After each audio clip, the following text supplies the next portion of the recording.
নমস্কার, আমার লেখা আরেকটি কবিতা আপনাদের জন্য উপহার নিয়ে আজকে আমি আবার চলে এসেছি আপনাদের সামনে।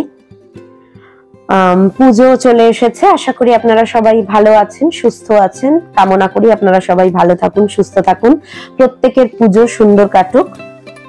আজকে আমার লেখা কবিতা, আগে আমি কবিতাটি পাঠ করে নিই, তারপর বাদ বাকি কথা।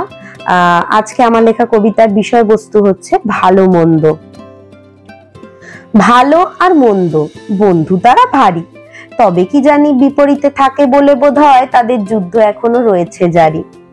বিরাট জ্ঞানী ব্রহ্ম রাক্ষস সবাই তো অল্প বিস্তর জানি, তবে তার মনেও ভালো মন্দের সন্ধি হলো না জীবিতাবস্থায়, আর মরার পরেও রয়েছে তার বিস্তর গ্লানি। তবে হ্যাঁ, এ নিয়ে কোনোদিনও তার হয়নি কোনো হানি। অন্য ভূতেদের বড্ড দ্বন্দ্ব লেগেছে দুই দলে, তারা বিভক্ত হয়ে। কে ভালো কে মন্দ বলতে হবে বিচারক ব্রহ্ম রাক্ষসকে, সব চুল চেরা বিচার বিবেচনা মাথায় ভর্তি করে লয়ে।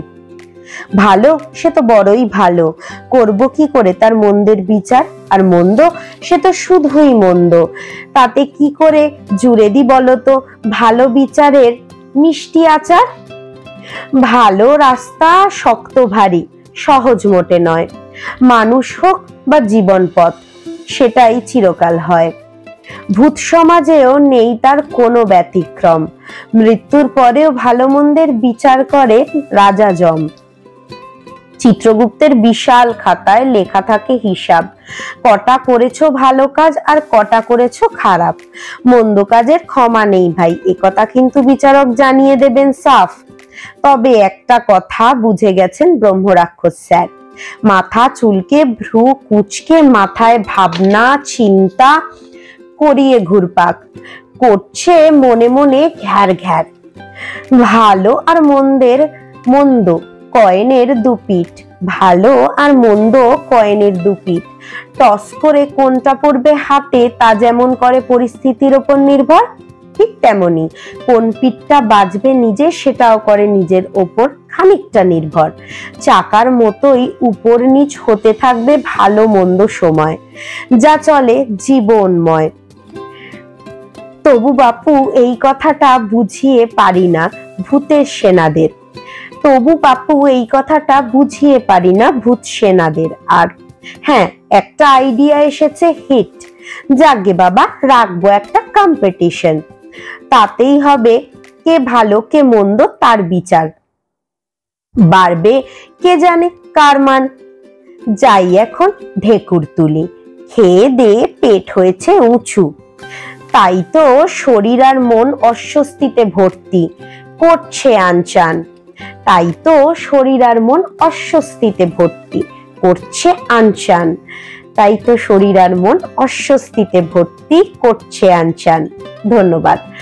আজকে আমার লেখা কবিতাটি যদি আপনাদের ভালো লেগে থাকে, যদি একটু মন ছুঁয়ে গিয়ে থাকে, তাহলে অবশ্যই কবিতার বিষয়বস্তুটা একটু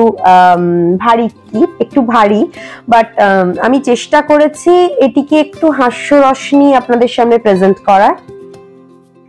আবারও বলবো, যদি আমার কবিতা আপনাদের ভালো লেগে থাকে অবশ্যই আমার চ্যানেলটি সাবস্ক্রাইব করতে ভুলবেন না, পাশে থাকা নোটিফিকেশন বেল আইকনটি হিট করে দিতে ভুলবেন না, যাতে সবার আগে আপনাদের কাছে নোটিফিকেশন পৌঁছে যায়।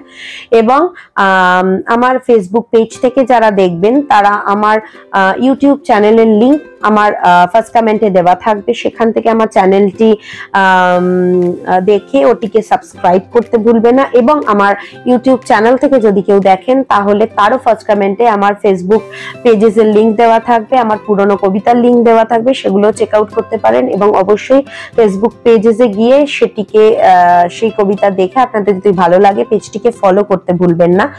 আর অবশ্যই বলবো বেশি বেশি করে লাইক করুন, শেয়ার করুন, আর কমেন্টসে অবশ্যই জানাবেন যে আপনাদের কবিতাগুলো ঠিক কেমন লাগছে।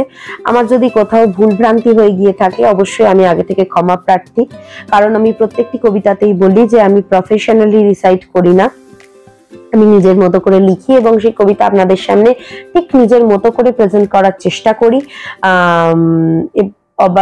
এবার যদি আপনাদের ভালো লেগে থাকে তাহলে অবশ্যই অবশ্যই অবশ্যই লাইক, কমেন্ট, শেয়ার আর ফলো করতে ভুলবেন না। আর অবশ্যই কমেন্টসে জানান যদি আমার কোথাও মডিফাই করার দরকার হয়ে থাকে, বা কোথাও যদি আপনাদের মনে হয়ে থাকে যে এই বিষয় নিয়ে আমি কবিতা লিখতে পারি, বিষয় সাজেস্ট করতে পারেন। অবশ্যই যদি সেটি নিয়ে আমি সাবলীলভাবে লিখতে পারি, আমি নিশ্চয়ই সেটি নিয়ে লেখার চেষ্টা করব।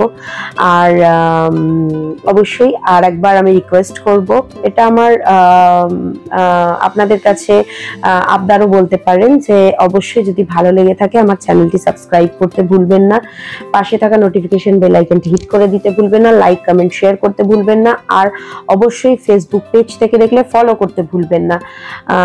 আপনারা দেখছেন, আমি তার জন্য আপনাদের কাছে ভীষণই কৃতজ্ঞ। ভীষণই আমার ভালো লাগছে, আপনারা আমার কবিতাগুলো শুনছেন, আপনাদের ভালো লাগছে, সেটি আমি দেখতে পাচ্ছি, আমি প্রমাণ পাচ্ছি। বাট অবশ্যই আপনারা যদি একটা ছোট্ট সাবস্ক্রাইব করে দিয়ে যান, সেটি আমার জন্য অনেক বেশি উৎসাহদায়ক হবে। আমি উৎসাহিত হব আরো নতুন নতুন কবিতা লেখার জন্য। অবশ্যই আরো একটি মঙ্গলবার আরো সুন্দর একটা কবিতা আপনাদের জন্য উপহার নিয়ে আমি চলে আসব। প্রত্যেক মঙ্গলবারই আমি কবিতা দিয়ে থাকি, আপনারা জানেন, এতদিনে জেনেই গেছেন। তো পরের মঙ্গলবার আবার একটি নতুন কবিতা নিয়ে আমি চলে আসবো আপনাদের সামনে। আজকের জন্য আসি, ধন্যবাদ, টাটা।